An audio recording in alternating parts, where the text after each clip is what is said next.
My sister-in-law is planning a wedding at my house, and I'm not even invited. But on her wedding day, the princess is surprised to see that I changed the locks and there won't be a wedding. I'm 34 years old, and I've been following this type of content for a long time. Recently, something has been happening in my life, and I would really appreciate your opinion on it. I've read a lot of posts about sisters-in-law to see if anyone else has been through my situation and how they handled it. Well, I guess my situation is unique, so I'd like some advice. Here's the thing. My 27-year-old sister-in-law is planning a wedding for the spring, and she wants to host it at my house. Yes, that's right. Not to brag, but I own a 4-bedroom home with a pool and a big garden. She's engaged to an Irish guy, so her family and relatives would need a place to stay when they come for the wedding.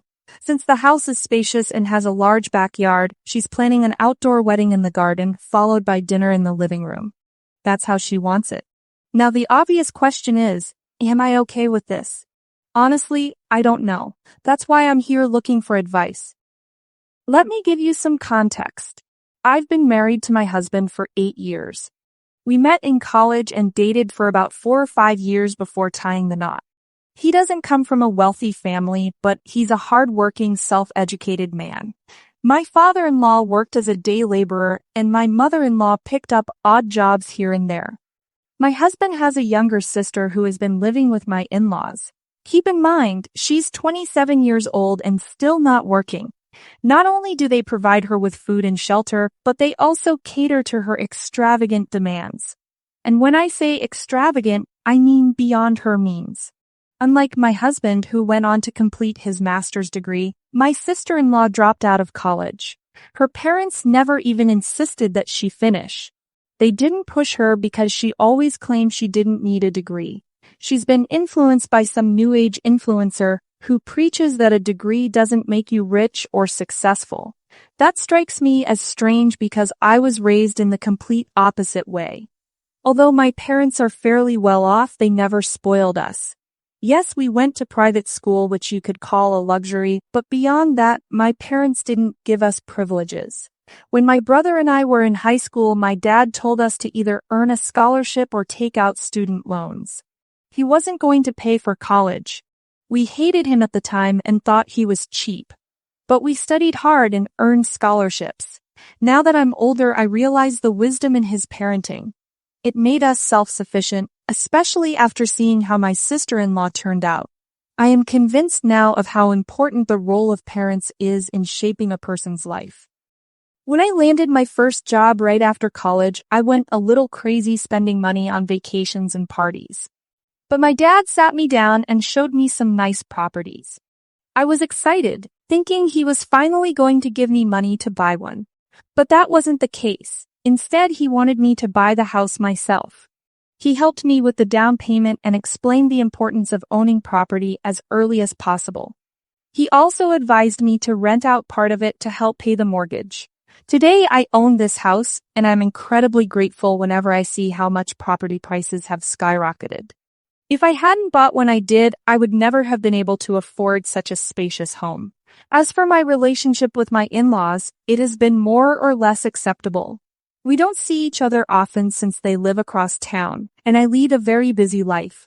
I still have a decent bond with my mother-in-law. We talk once a week, but I just can't connect with my sister-in-law. We're complete opposites. I don't like her because, during our initial interactions, I tried convincing her to complete her education and get a job. She thinks I'm jealous of her because her parents take care of her while mine abandoned me to live on my own. The worst part is that my in-laws claim they are going through financial difficulties, yet they continue to feed and support their 27-year-old daughter. My husband and I even offered to help her get an office job, but neither she nor my in-laws showed any interest. She is lazy, no doubt about that, but I still believe my in-laws should have pressured her to work. Now, there are a couple of reasons why my sister-in-law wants to get married at my house. One, of course, is the space. She could have the ceremony, the lunch, and the dinner in one place, and even let her guests stay over without having to book a hotel. Another reason is that she simply can't afford to rent a venue. If not at my house, she would have to settle for a wedding at the town hall. She doesn't make any money, and my in-laws don't exactly have a fortune to spend on her wedding. My husband doesn't want to weigh in on the matter, Since it's my house, he wants me to make the decision regardless of what he thinks. That's just the kind of man he is, and that's one of the many reasons I love him so much. So my problem boils down to this. Should I allow her to use my house as her wedding venue? Eventually, I agreed. Yes, I let her use my house for the wedding. I was definitely worried about it, but I thought maybe it wouldn't be such a big deal. Now, I regret my decision. I'm furious, so excuse me if I'm just venting everything I feel. My sister-in-law is nothing more than a woman who uses men for money. Honestly, she's not even that pretty, and don't get me started on her lack of intelligence. But once the lights go out, most men don't seem to care about any of that. She may be good at what she offers, and that's probably how she managed to snag her fiancé. That's what she calls him, her jackpot. She's not only shallow but also a liar. I found out her Irish fiancé is actually quite well off financially. He works as a banker and his family is wealthy. To impress them, she lied and told them my house was hers. I've known about this lie for a while, but I didn't care much since it didn't really affect me. When her fiancé proposed, she came to me practically begging to let her use my house for the wedding. And if that wasn't enough, my in-laws also came, pleading with me. They said that if I didn't agree, they might have to take out a loan to finance the wedding. I asked them, why can't she and her fiancé finance it themselves? My in-laws said that traditionally it's the bride's parents who pay for the wedding, and apparently the Irish follow this tradition even more than we do. I don't know how true that is, so please don't judge me. It wasn't my idea. But to make matters worse, my sister-in-law had already bragged to her fiancé and his father about her big house that could host the wedding. Their stupidity honestly made me laugh. I said, what if I don't have the wedding at my house? Don't you think she should have asked me first before committing to that story? My in-laws nodded and asked me to safeguard their reputation. I told them I would, but I also reminded them that they should have done a better job raising their daughter. I don't sugarcoat my words, and maybe that's why they think I'm arrogant. They don't understand that I'm saying these things for their own good. Do you know what happened next? They kept coming to my house until I finally agreed. At one point, I thought, it's just a matter of 2 days. We'll be done with this soon. Some people asked me if she offered to pay rent. No, she didn't. All of this was decided 3 months ago, and when I agreed, I didn't think it would spiral into this mess. Fast forward to 2 days ago, and everything changed. My sister-in-law arrived with my in-laws and 2 other men while I was at work. I saw it all on the security cameras I had installed, which also have a motion sensor inside. I immediately called her and asked what was going on. She told me the men were wedding designers and they were there for a site visit to plan everything for the wedding. Naturally, I asked her to be careful with my belongings. She assured me she would, reminding me how I'd managed to pay off my mortgage. Just last year, I got rid of the tenants who had been living in my 2 upstairs rooms. I even took a leave of absence from work to prepare those rooms for them. I hired a cleaner because honestly, the house is huge, and I couldn't do it all myself. Then this morning at 6 o'clock, my sister-in-law showed up while we were still sleeping. She was heading out to her bachelorette party in the next city, but before leaving, she wanted to make sure everything was ready. She was thrilled to see that I had prepared 2 rooms for them and had rented a larger dining table for the dinner party tonight. But then she began touring the house, saying things like, okay, these 2 rooms are ready for my in-laws. Mom and Dad will take your bedroom and I'll take the one with the walk-in closet. Wow, I'm so excited to show them my big house with all these fancy things. I can't wait to see their amazed expressions when I hand the house over to them. I stopped her and asked, wait, I'm confused. If your parents are taking our bedroom, then where exactly are we supposed to go? She replied, well, I don't know. You can go to your parents' house or maybe check into a hotel for 2 days. You both earn, and I'm sure you can afford it. I said, but why should we have to move out of our own house? In a mocking tone, she said, because for them, it's my parents' house. Remember? And you can't live here. It would look very strange for a married brother and his wife to be living with my parents. I felt dizzy after that conversation. What the hell?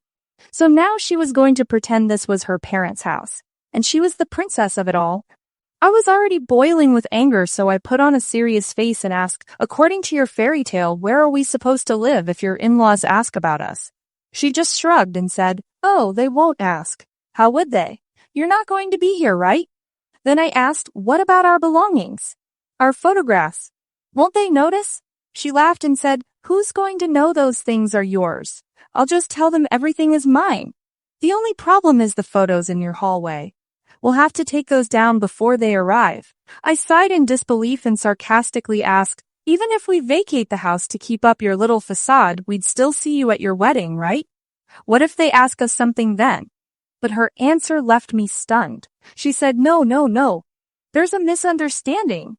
You're not going to attend the wedding or the family dinner at all. I never invited you." I was shocked. "What the hell?" I asked.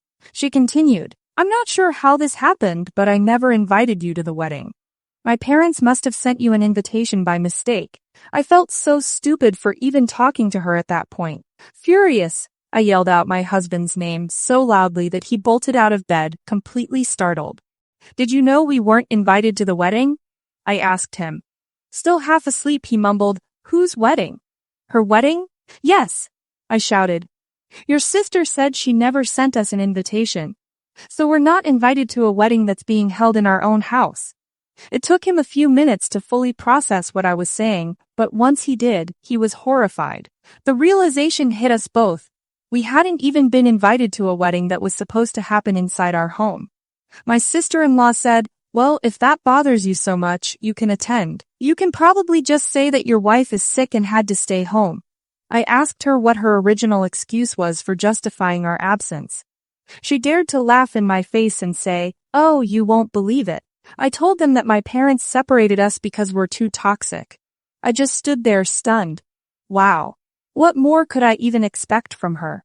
At that point, I was beyond angry. I walked into my room without saying another word because it was pointless to waste any more time talking to her.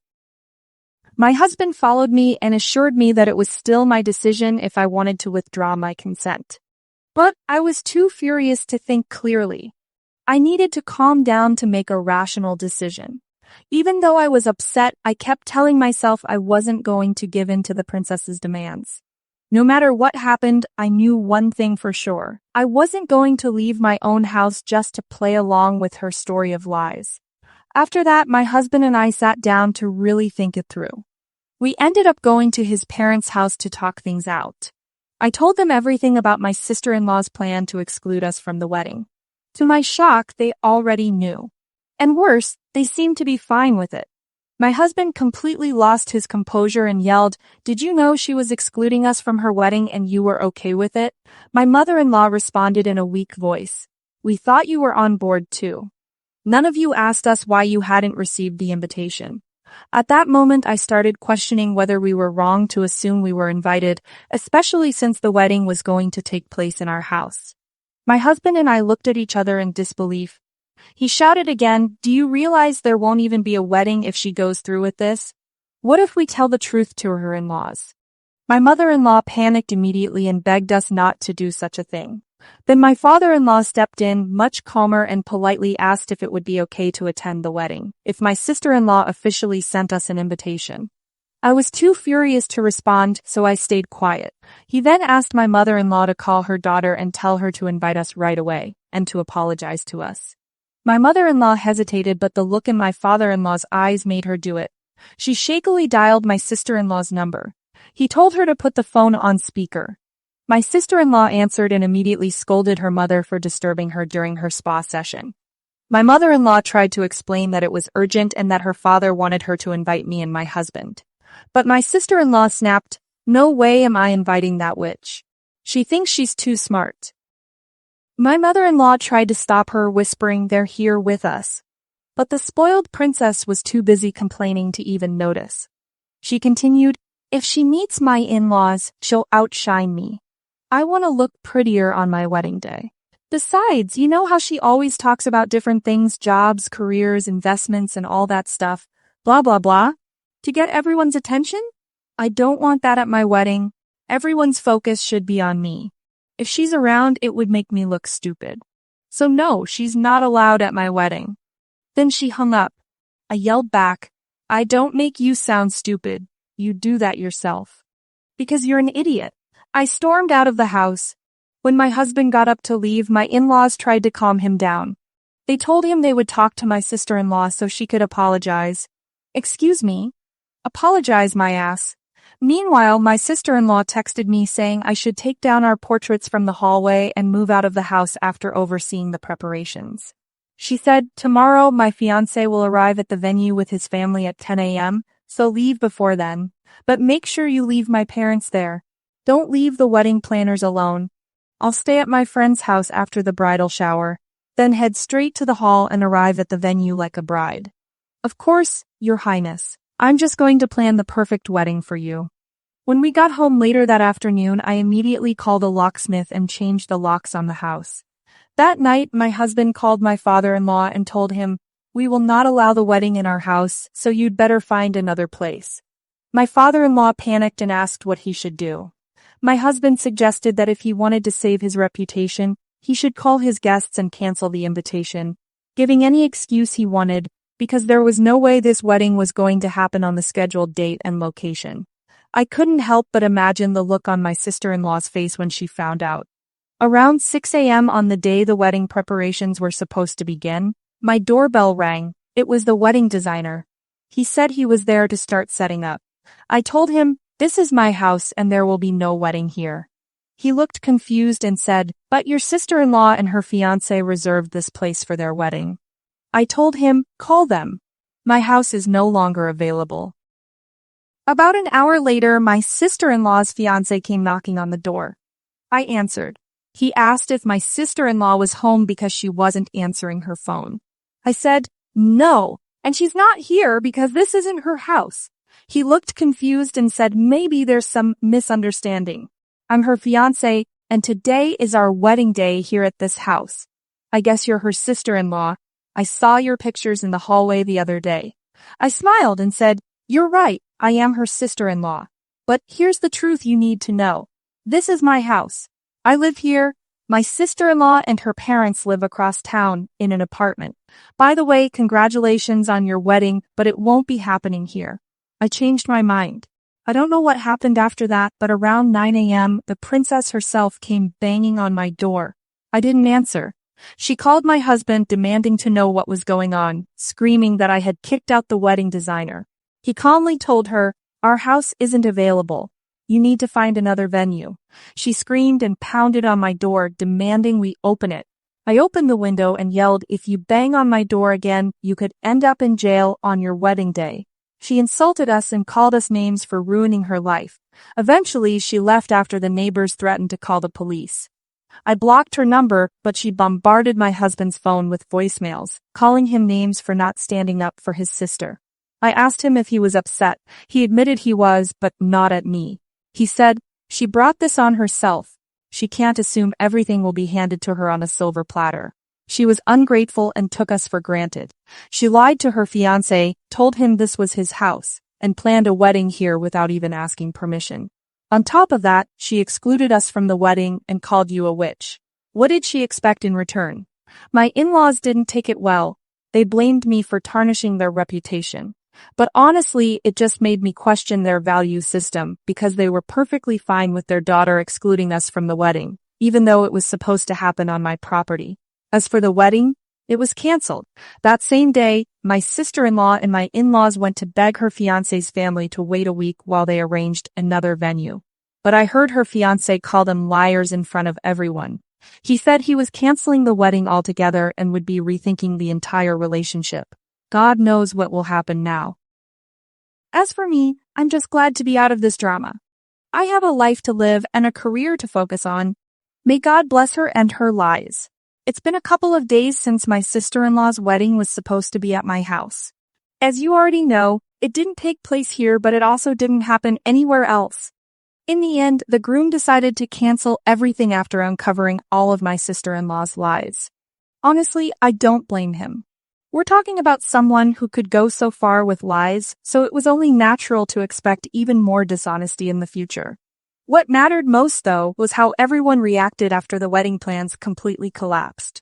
Starting with my sister-in-law, she has been crying non-stop since everything happened.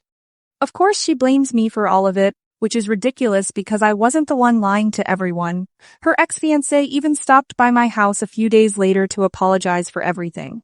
I told him he had absolutely nothing to apologize for because none of this was his fault. In fact, I ended up apologizing to him, saying I should have told him the truth earlier. But to be fair, it wasn't like we had a close relationship before. I didn't even have his phone number or know his name to look him up on social media. Still, I felt bad for him and wanted to make things right. As for my in-laws, they kept calling my husband, constantly bad-mouthing both me and him. They told him he should have done something and shouldn't have let me dominate him. My husband is seriously considering blocking their numbers altogether. He's already stopped answering their calls because he's fed up with their behavior. But that's between him and his parents. I'm not going to get in the middle of that. A week later, I thought all of this was behind me. I honestly hoped the last update would be the end of this nonsense, because I had already done way too much for her. But of course, she had to show up at my house and cause another scene. It was a Saturday morning, and I was sitting down to breakfast when she started banging on my door. I could immediately tell it was her because the pounding was mixed with hysterical screams. She sounded possessed, like something out of a horror movie. She screamed that she wanted to hit me, blaming me for ruining her wedding and her relationship. According to her, I was selfish and a witch. My husband wasn't home at the time because he had gone to play tennis with a friend, so it was just me inside listening to her meltdown. While she was screaming at the top of her lungs and pounding on the door, I calmly sipped my coffee. Thankfully, one of my neighbors heard everything and called the police. That same neighbor also came to my door to check on me and told my sister-in-law that the police were on their way. Hearing that, she bolted. And here's the funny part, she had arrived in an Uber, so she didn't have a car to escape in. She literally ran down the street like a thief trying to avoid getting caught. After she left, I stepped outside and spoke with my neighbor. Shortly after, the police arrived. I explained the situation and told them she had threatened to hit me. My neighbor confirmed it as a witness, and we also had security cameras as evidence. The police then went to my in-laws' house to look for her. Of course, my in-laws later called my husband again, yelling and blaming me for everything. But this time, he had finally had enough. He cut the call short and blocked them. I know many people might feel disappointed because we don't know exactly what happened to my sister-in-law after that. Since my in-laws were the only ones who might know, and we've cut ties, we probably won't ever find out. Whether she ends up in jail or not, I have no idea. But one thing is for sure, we're done with that family.